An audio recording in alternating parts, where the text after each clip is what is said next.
Well, the 2019 NBA trade deadline has passed and Anthony Davis is still a Pelican. But a lot of other major stuff went down, most of which will have a major impact on this season's playoffs and this summer's free agent chase, which should be absolutely wild. This includes a boost for several contenders in the Eastern Conference, after the Philadelphia 76ers, Milwaukee Bucks and Toronto Raptors all made trades to improve their chances come playoff time.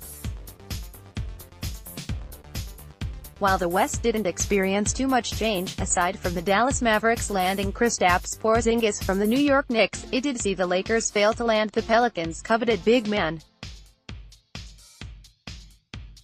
While there were plenty of deals made, obviously not every team made out as well as other. Below are the winners and losers from this year's trade deadline. Winners: the first big domino to fall leading into trade deadline week. The Mavs hit a home run when they landed Kristaps Porzingis as the centerpiece of a package from the New York Knicks, sending out Dennis Smith Jr., Wesley Matthews and DeAndre Jordan along with two future first-round picks. Dallas had to take on Tim Hardaway Jr.'s contract, which has $37 million left on it over the next 2 years, assuming Hardaway opts into the final year. That said, Hardaway isn't some empty contract. A bit overpaid, perhaps, but a legit scorer and plenty useful player. Besides that, the Mavs were subsequently able to clear enough money to have close to a max contract slot available this summer by trading Harrison Barnes to the Kings for Zach Randolph's expiring deal and second-year pro Justin Jackson. So this is simple: the Mavs not only paired Kristaps Porzingis with Luka Doncic for potentially the next half-decade at least, they also cleared enough money to add a third star player, or a combination of really good players, to that duo. Huge winners. Herbert: pressure on Knicks after Kristaps deal. As was the case with many deals around this deadline, the Porzingis deal was as close to a win-win as you'll find. Yes, the Knicks had to give up the best asset they've had in decades, but in doing so they cleared enough cap space to bring on two max players this summer. The speculation that this triggered has been well chronicled. The Knicks must have a pretty good idea that they're getting either Kevin Durant or Kyrie Irving, or perhaps both, or at least some combination of upper-class max free agents, for them to move a player of Porzingis's caliber in what basically amounts to a salary dump, right? This could very well be the case. If this deadline showed us anything, it's how much of this stuff is controlled by power players behind the curtain. That said, I texted with a league exec who was with the Knicks in 2010 when they were pretty darn optimistic they were going to get LeBron James. He reminded me, with a little smiley face on the text, that didn't work out totally as planned, so, no, it's not a sure thing the Knicks are going to get two big-time free agents. Or even one. But the fact that they can offer two max spots is a really big deal. Guys love playing with other stars these days, obviously, and to be able to say to a prospective free agent like Durant that he can, assuming the other guy is down for New York, too, pretty much pick his running partner is a major leg up in the battle for these stars' services. If New York isn't able to capitalize on the cap space come July, we'll revisit this evaluation. But for now, simply having created it is a big win and the potential first step to building something of an overnight title contender in the Big Apple. Grades: Harris trade grades, Bradley trade grades, Zubac trade. Speaking of cap space, man, are the Clippers doing work. First, they sent Tobias Harris, Boban Marjanovic and Mike Scott to the Sixers in exchange for Landry Shamet, Wilson Chandler, Mike Muscala, a 2020 first-round pick, a 2021 first-round pick via Miami, a 2021 second-round pick and 2023 second-round pick. Then they turned around and moved Avery Bradley, and his $2 million guaranteed for next season, to the Grizzlies for two expiring contracts and Garrett Temple and JaMychal Green. All told, the Clippers have created $59 million in cap space to go with a ton of high-leverage draft picks. It's a package that could potentially be used to trade with the Pelicans for Anthony Davis on top of having the money to sign not one, but two max players. I interest you in Kawhi Leonard, Davis and a third star? Clips fans, as if this wasn't enough, the Clippers also seemingly took themselves out of the playoff race by moving their best player, Harris. and in doing so, give themselves a better chance to retain their own 2019 first-round pick, which is lottery protected and would go to the Celtics if the Clippers were to make the playoffs. That would be another asset that could be used in a potential blockbuster trade. Even if no trades are made, you're looking at a team that can simply sign 2 max guys while also continuing to build its youth slowly through a ton of huge value draft picks. In the NBA, you almost never get to do both. You either sell the future to win now, or the other way around. The Clippers have worked it so they don't necessarily have to make that decision. Grades. Fultz trade grades. Harris trade. The Sixers spent years losing on a historic level to put themselves in position to play for a championship at some point. Well, that point is now, and give first-year GM Elton Brand credit for pushing Philly's chips in the middle when he saw an opening. The East hasn't been this wide open, with 4 teams virtually inseparable at the top, in more than a decade, and in bringing on Tobias Harris from the Clippers, Philly, in my opinion, now has the best starting lineup in the East and the second best in the league behind Golden State. Back when Jimmy Butler was traded to the Sixers, I was talking with a scout about how Butler and Ben Simmons might fit together, and whether acquiring Butler was enough to put the Sixers into the championship conversation, and he didn't quite think so. He said Butler alone didn't move the needle dramatically, but it was the first step, and he wanted to see what Philly would do next, because that next move would be the one to more clearly tell the tale. By getting Butler, you're saying you're all in for a championship, the scout said. But this team isn't there yet. I definitely don't think they're done, so here the Sixers are, with what to me is a perfect fit in Harris. Whereas Butler and Simmons are always going to operate best with the ball as primary initiators, Harris functions naturally on the periphery while possessing the clear ability to take the lead in stretches. Out of his depth as the number 1 guy on an elite team, he's a capable number 2 guy and a perfect number 3 guy. Make him your no. 4, and you have a monster squad, and Harris isn't the kind of no. 4 option who's going to be hard to fit in because he's so used to being the guy. To the contrary, Harris is one of those star players who still feels best suited for a support role. Kind of Klay Thompson-like in that way. Harris can play on or off the ball, which gives Brett Brown much more lineup versatility. The Sixers were in desperate need of consistent spacing, and Harris shoots the 3 ball at better than 43%. He can serve as a secondary playmaker in the Sixers' movement-based offense, and he's a switchable defender at 6'8". He'll play as a stretch 4 in a lot of lineups. Good luck dealing with Joel Embiid when you have JJ Redick spacing one side of the court and Harris spacing the other, all with Simmons and Butler orchestrating. Philly also addressed its depth problem, particularly on the wing, by bringing in James Ennis from Houston and Jonathan Simmons from Orlando, as well as Mike Scott as part of the Harris trade. Boban Marjanovic can spell Embiid.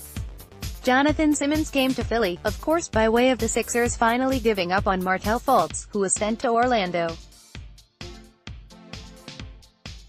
We need a whole column to talk about Fultz and how bad this went, but for now, at least Philly recouped a first-round pick from Orlando via OKC, albeit a heavily protected one. At least it's something for a guy who literally might not ever be able to fully function as an NBA player, but let's not sour the mood right now. The Sixers came out golden here. They are a legit threat to win the East, right there with the Bucks, Raptors and Celtics. Anyone who tells you they can definitively say which of those 4 teams should be the favorite to come out of the East as either way smarter than me are lying. Nobody knows. There is no clear favorite, and that's not something that can be said often in the NBA. The East playoffs are going to be wild. Harris to Philly started the dominoes falling in the East, and the Bucks were the next team to answer by acquiring Nikola Mirotic from the Pelicans.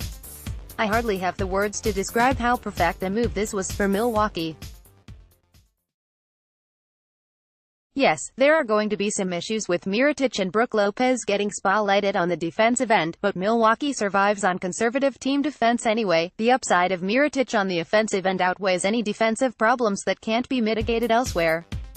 Milwaukee plays a very simple style of basketball, putting all 5 guys around the perimeter and giving Giannis a clear lane to the rim. It only works if everyone around the perimeter can shoot and thus keep defenders attached, and Mirotic is nothing if not a sniper. He's just under 37% from deep this season, a solid number, but is a far more dangerous shooter, scorer than that number would indicate, and he's a tough shot maker. Defenders worry about him. With Milwaukee having so many shooters, the collective threat they pose is what it's all about. Only a few of them have to be hot on a given night, but they all have to be guarded every night. It is so perfect I'm spinning my wheels trying to talk about it. Milwaukee is a problem. Landing Marc Gasol doesn't move the needle quite as much for me as it does for a lot of people. At this point, he's a better player than Jonas Valanciunas, but it's marginal from a pure production standpoint. Gasol isn't an elite defender anymore, though he's still very good and can put Toronto on solid footing in certain star center matchups that would have staggered the Raps in the past. The big win here is the fit. In Nick Nurse's offense, a big man that can pass like Gasol, orchestrate offense from the high post and stretch the defense out to the three-point line is deadly. My CBS Sports colleague James Herbert, who knows the Raptors as well as anyone having come from, and worked in, Toronto for years, put it like this: in another ideal marriage between player and system, Marc Gasol will soon be facilitating offense under Nick Nurse. The Raptors, hoping to maximize the only season they've been promised with Kawhi Leonard, upgraded from the solid Jonas Valanciunas to a center who knows how to make everyone around him better. As long as Gasol is healthy, he is a significant upgrade, both in terms of skills and how he reads the game.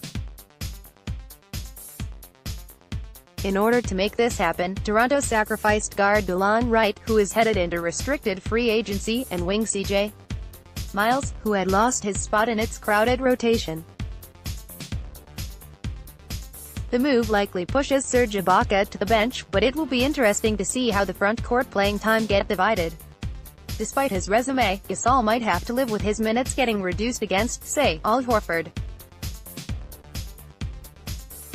He will help the Raptors deal with Joel Embiid, though, and Gasol, who has taken more than 4 threes a game over the past couple of seasons, has the ability to space the floor more effectively than Valanciunas did. He is the rare player who makes any team he is on tougher and smarter. Had the Raptors given up one of their 3 main young guys, Pascal Siakam, OG Anunoby or Fred VanVleet, this deal would be a lot harder to call a win.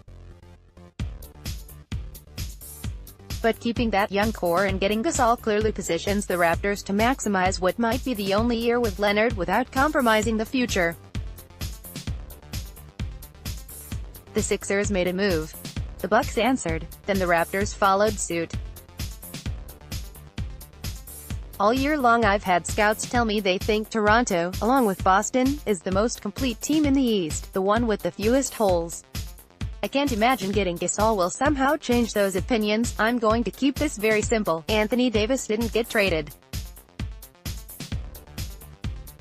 That means the Celtics, who are ineligible to trade for Davis until this summer because of a CBA quirk that doesn't allow Kyrie Irving and Davis to be on the same team under their current contracts, are probably the leader in the clubhouse to land Davis.